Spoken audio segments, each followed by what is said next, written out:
Jadi ketika Allah menyuruh kita menyembah kepada Allah dan melarang kita untuk menyembah kepada selain Allah, itu bukan lantas menunjukkan Allah butuh pada kita, Pak.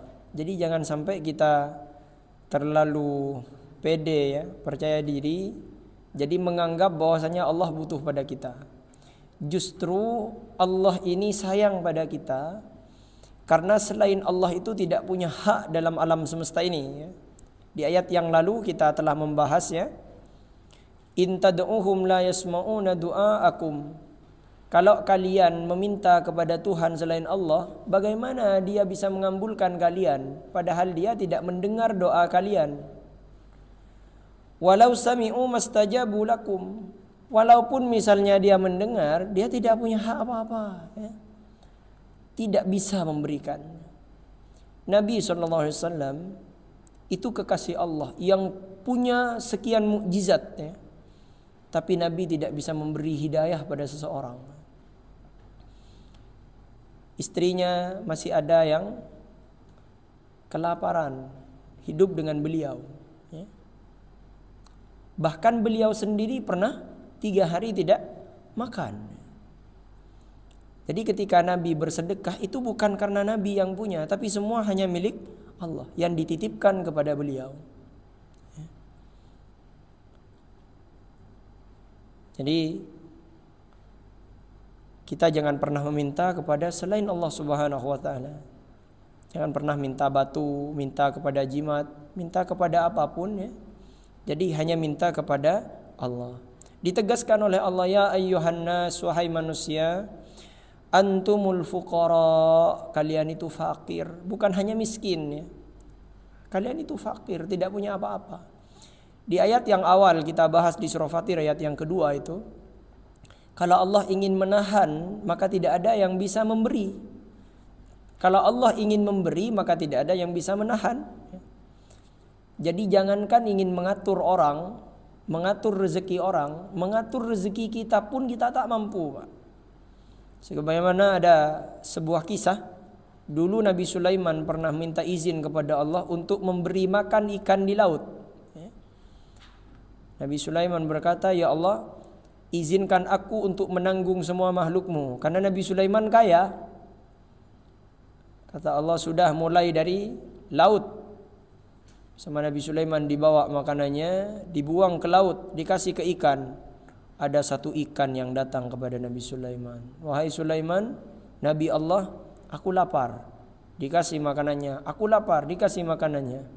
Aku lapar. Sampai habis semua perbendaharaan makanan di istana Nabi Sulaiman.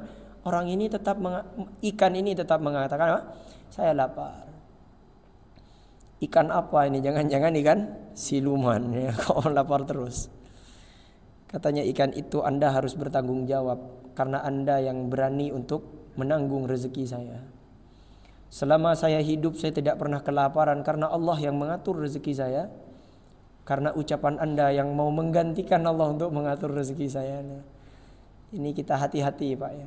Jadi kita itu miskin, kita fuqara, kita ini tidak punya apa-apa. Maka kita latih ketika kita memberi pada orang, ketika orang berterima kasih, terima kasih ya. Lebih baik sampean jangan berterima kasih kepada saya, tapi kepada Tuhan kita bersama, yaitu Allah. Untuk menghilangkan rasa di hati kita bahwasanya kita ini memang tidak punya apa-apa. Jangan sampai seperti Qarun, harta saya ini dari saya karena kecerdasan saya, padahal semua itu Allah yang memberikan ya. Wallahu, dan Allah Al-Ghaniyyu, dialah zat, huwal ghani, yang kaya, tidak butuh kepada kita. Maka Pak, kalau ada orang yang minta ke kita, atau ada orang yang miskin, dia tidak minta kepada kita, kita beri orang itu.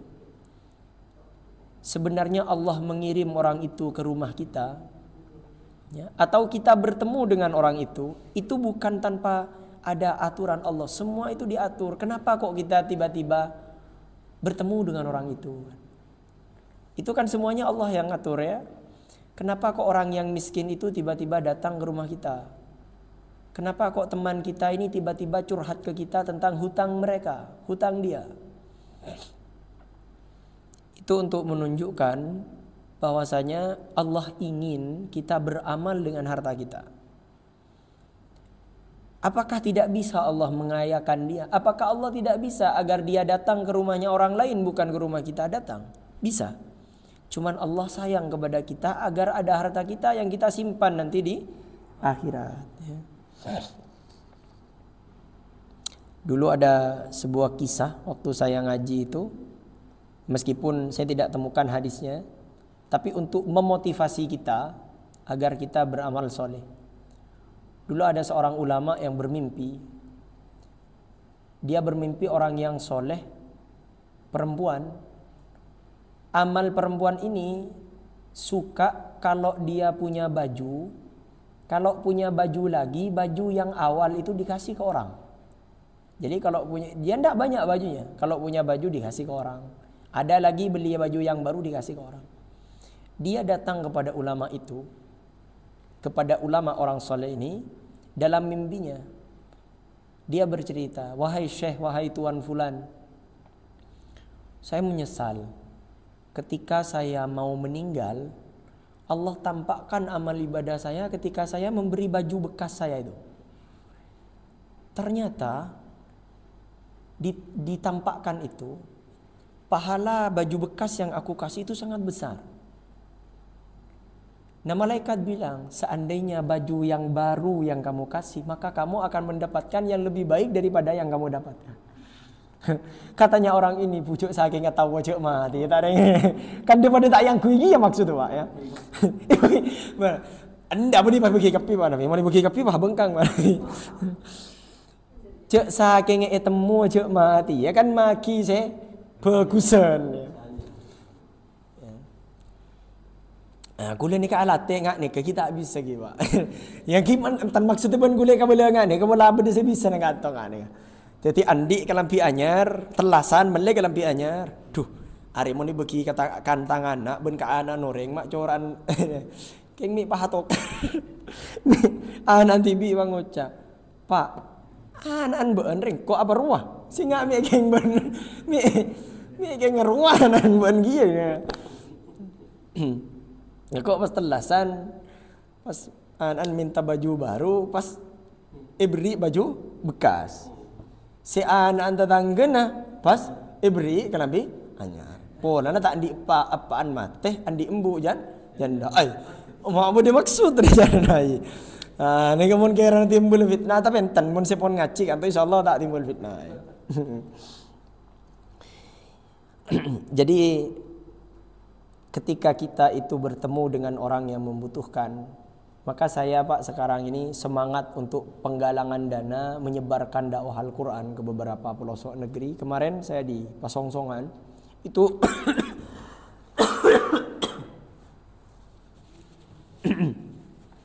masuk tempatnya Pak Hanafi. Saya bawa Al-Quran 50 Al-Quran. Itu nyampe di sana anak-anak itu hore gitu. Curhat kita sama kiainya itu, SPP-nya itu untuk program tahfidnya itu 1 bulan per anak itu dikenakan 10.000 1 bulan Pak. Bayar. Mungkin benih cek modo no ada nang cek 10.000 ada nang. Itu mereka itu pun di lingkungan itu banyak Quran yang sudah rusak. Jadi mungkin mereka tidak kuat bayar, tidak kuat beli. Kita datang ke sana bawa Al-Quran, itu mereka luar biasa bangganya Pak. Ya Allah ya. Jadi sebenarnya bukan mereka yang butuh, tapi kita yang butuh kepada mereka. Kenapa boleh Al-Quran ya, 1 hurufnya yang dibaca oleh mereka, ini Pak, perkara pahalanya sedekah. Itu tidak ada perbedaan ulama. Depak nih ya. Depak kasih mati nih. Mau NU, Muhammadiyah, Persis, Al-Irsad, Salafi, apapun ormasnya, apapun golongannya, itu tidak ada perbedaan di 2 hal. Ya. Pertama sedekah, kedua doa. Ini pasti depak. Mon ingat mengirim pahala, itu ada perbedaan. Ngirim pahala pada orang, berbeda. Ngirim bacaan Quran pada orang, ada berbeda. Tapi kalau sedekah, Pak, itu nyampe kepada yang meninggal nyampe. Apalagi sedekahnya berupa Al-Quran, ya. Dan mereka baca. Allahu Rabbi. Itu ada sekitar 50 orang yang masuk pada program tahfidz. Program tahfidz itu ada yang hafal 7 juz kecil, Pak Nabi. Ya. Jadi kita yang butuh kepada mereka. Allah tidak butuh, Pak, kepada kita. Allah mampu mencukupkan mereka. Allah mampu mengirimkan orang lain, ya. Tapi kenapa kok tiba-tiba kita yang terpilih? Tiba-tiba kita yang melihat status kalau sekarang. Tiba-tiba kita melihat ada program makan gratis. Tiba-tiba kita melihat orang lain kelaparan, ya. Kenapa kok bukan orang lain? Kenapa kok pas waktu kita yang lewat di sana? Itu bukan karena tidak ada yang ngatur, ada yang ngatur. Dan Allah itu kaya. Allah ingin kita itu yang menyimpan harta kita di akhirat nanti. Iya sayudhibukum, jika dia menghendaki, yudhibukum wa ya'ti bi khalqin jadid, jika dia menghendaki niscaya dia memusnahkan kalian dan mendatangkan makhluk yang baru. Jadi kalau ada orang yang tidak taat kepada Allah, kalau Allah berkehendak untuk membunuh kita semua, selesai. Kemarin tadi ada gempa, Pak, ya. Di mana? Di sini. Hendak maksudnya yang paling, ya, tadi saya lihat teman saya tadi di Talampeh ngirim, tidak tahu lokasinya, saya tanya tapi tidak dijawab di mana. Itu bektona akuli itu kan kena ben angin kan. Itu kena ben adon ben dikir kepi saya baca, Pak. Memang orang yang mencoba musibah ingat ke Allah, Pak Nabi. Oh, spontan, ingat ke Allah. Dapat deng je mati ya, pun. Dapat je butuh amal ya.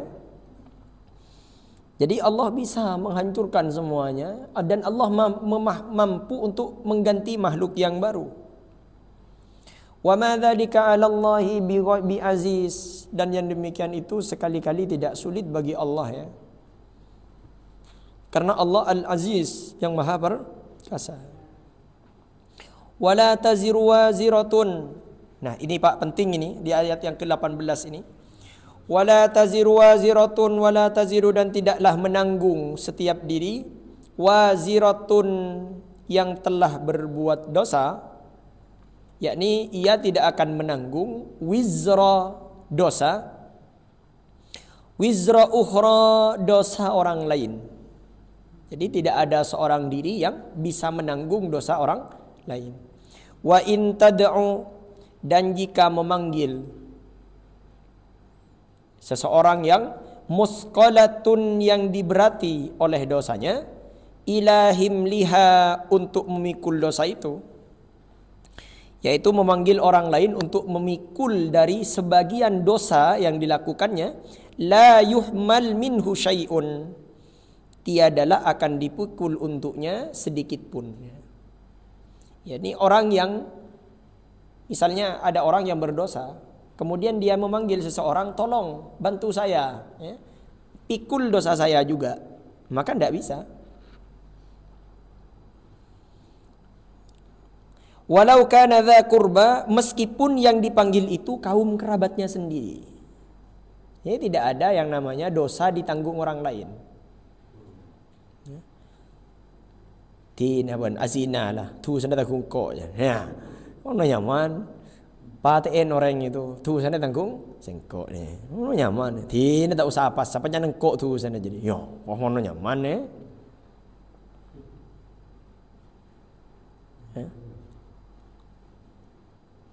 Beda orang ngentar ke saya, Ustaz ngambri barokah Ustaz. Gimana? Ya kula dekik mon masuk neraka anu Ustaz. Nyebutnya mana sampean? Oi. Oh, mau nyaman mian. Pun mun ke neraka cek menyebut kula. Seremian jengkal tibi ya. Bahkan ada kan guyonan kan. Ya ndak tahu apa guyon atau serius. Kita mate, pokoklah kenal ben si fulan.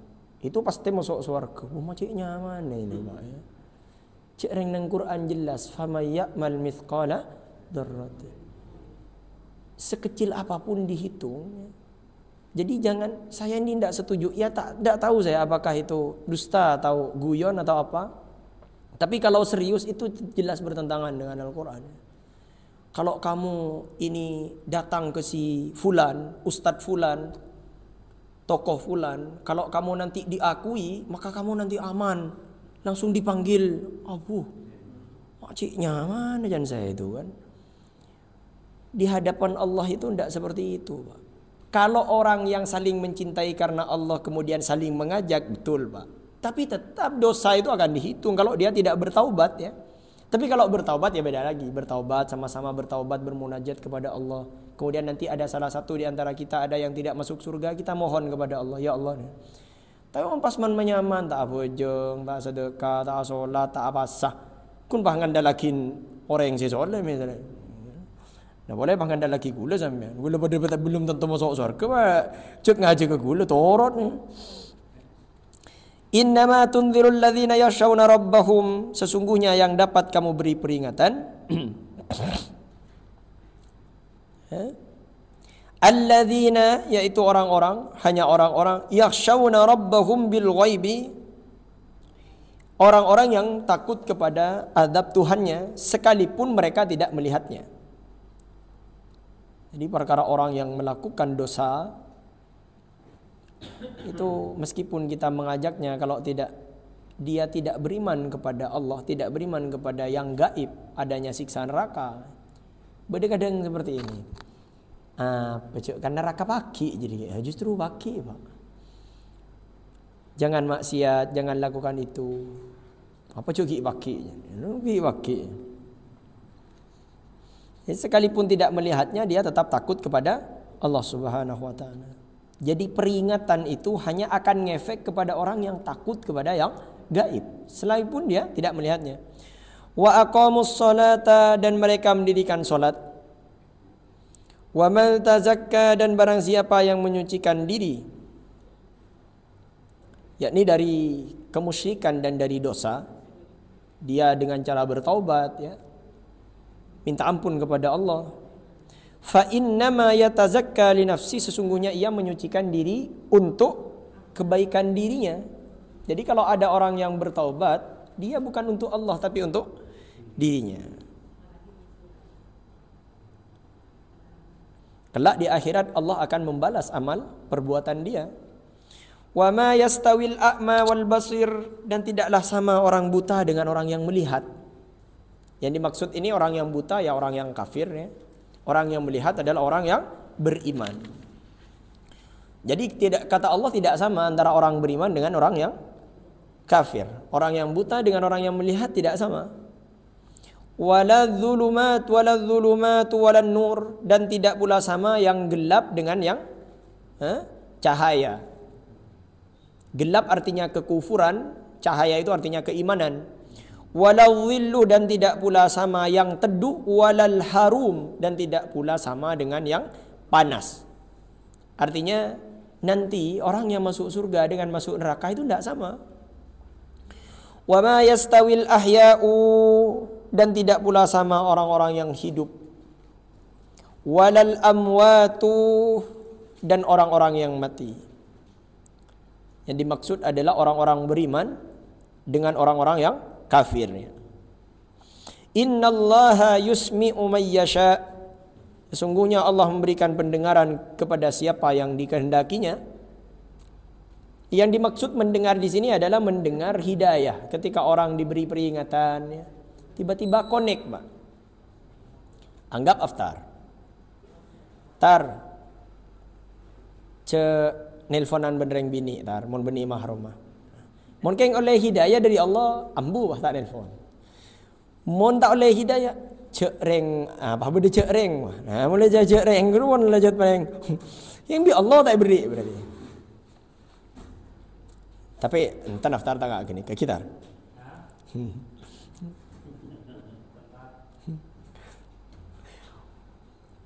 Wa ma anta bimusmi'in, dan kamu sekali-kali tiada sanggup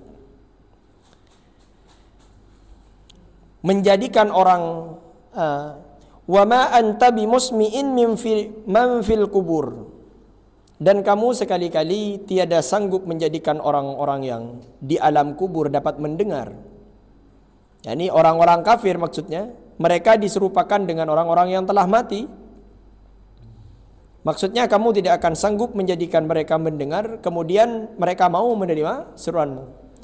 Jadi kata Allah kepada Nabi Muhammad, wa ma anta bimusmi'in man fil kubur. Kamu tidak akan mampu membuat orang yang sudah ada di dalam kubur itu mendengar. Artinya orang yang kafir itu, yang tidak diberi hidayah oleh Allah hatinya, meskipun dinasihati tak bisa, Pak. Cadreng maturana apa tar? Bel-bel ya. Meng-meng ya. Lepai tak bisa. Ya memang oleh Allah tidak diberi hidayah. Karena innallaha yusmi'u may yasha. Allah memberikan pendengaran kepada siapa yang dikehendaki. In anta illa nadhirun, tiadalah lain antah kamu illa nadhirun, hanyalah seorang pemberi peringatan saja. Tidak lebih dari itu, Pak. Jadi saya ngasih tahu ke Aftar, saya ini nyuruh ke Aftar disuruh jangan pacaran. Ini sampai lisan cuman, Pak. Beri peringatan. Saya tidak bisa menghukum Aftar. Disuruh jangan melakukan riba, disuruh jangan mencuri. Ini sampai ke situ saja. Tidak bisa saya datang kepada seseorang membawa pedang, apalagi membawa pistol. Nabi saja itu hanya nadhir, pemberi peringatan. Inna arsalnaka bil haqqi, sesungguhnya kami mengutus kamu Muhammad sallallahu alaihi wasallam dengan membawa bil haqqi, kebenaran, yakni membawa Al-Quran, basyiran, sebagai berita gembira bahwasanya orang yang beriman dan beramal soleh akan diberi ganti oleh Allah yang lebih baik, wa nadhira, dan sebagai pemberi peringatan kepada orang yang melakukan kemusyrikan dan melakukan dosa. Ya, ini kata Allah, wa im min ummatin illa khala fiha nadhir, dan tidak ada suatu umat pun melainkan telah ada fiha, padanya, nadhirun, pemberi peringatan. Jadi semua umat, kalau dulu itu di zaman para nabi, kalau sekarang ya di semua tempat, Pak, pasti ada pendakwahnya. Di Amerika pun pasti ada pendakwahnya. Di Korea pun pasti ada pendakwahnya. Ustaz Adi Hidayat kemarin kan ada di Korea. Kemudian anaknya Pak Hamdan kan ada di Amerika. Itu pasti ada orang yang mengingatkan kepada Allah. Begitupun di sini ya banyak, di semua kampung, di desa, itu pasti ada orang yang Allah utus untuk memberi peringatan. Ya. Nah, kalau Nabi dulu ya dengan kebenaran, yaitu Al-Quran. Wa iyukadzibuka, dan jika mereka mendustakan kamu. Ini kalau dulu orang Mekah ya, kalau sekarang ya umat Nabi secara keseluruhan. Baik, jadi umat Nabi itu semua, Pak ya. Umat Nabi Muhammad SAW itu semua. Cuman ada umat yang disesatkan oleh Allah Subhanahu wa taala. Maka kata Allah, faqad kadzdzabal ladzina min qablihim, maka sungguh telah ada orang yang mendustakan utusan itu, pemberi peringatan itu sebelum kamu. Jadi maka saya itu hanya memberi peringatan perkara orang yang tak hati saya. Saya siapa? Nabi saja masih ada yang mendustakan, apalagi saya yang bukan Nabi. Jadi tugas saya hanya memberi peringatan saja. Ja'at rusuluhum bil bayyinati. Ya. Rasul-rasul yang datang kepada mereka itu dengan membawa bil bayyinati, bukti-bukti yang benar berupa mukjizat ya. Mulai dari tongkatnya Nabi Musa, untanya Nabi Saleh, semua mukjizat-mukjizat itu. Wabiz zuburi, serta zubur ya. Zubur ini seperti suhufnya Nabi Ibrahim juga. Wabil kitabil munir, dan kitab yang memberi penjelasan yang sempurna, yaitu Taurat dan Injil. Jadi kata Allah, ya sudah, bersabarlah Muhammad, karena bukan hanya kamu yang didustakan. Tugas kamu hanya memberi peringatan. Summa akhadtul ladzina kafaru, kemudian aku azab orang-orang yang kafir disebabkan kedustaan mereka. Fa kaifa kana nakir, maka lihatlah bagaimana hebatnya akibat kemurkaanku, kata Allah. Ya, keingkaran mereka terhadap Allah dan Rasulnya, yaitu hukuman dan kebinasaan yang menimpa mereka itu, hal itu benar-benar pada terjadi. Di antara musibah yang diberikan kepada Allah sebelum datangnya azab itu kehampaan dalam hati, Pak. Orang yang tidak beriman kepada Allah pasti hampa hatinya. Orang yang korupsi itu pasti hampa hatinya. Orang yang korupsi itu yang ngambil haknya orang pasti hampa hatinya. Kalau dia tidak hampa, tidak akan korupsi, Pak. Kenapa? Karena berarti orang cukup sudah. Ibarat orang yang kenyang itu tidak akan suka makan apapun. Berarti kalau orang masih lapar, berarti kan kalau orang masih makan berarti menandakan lapar.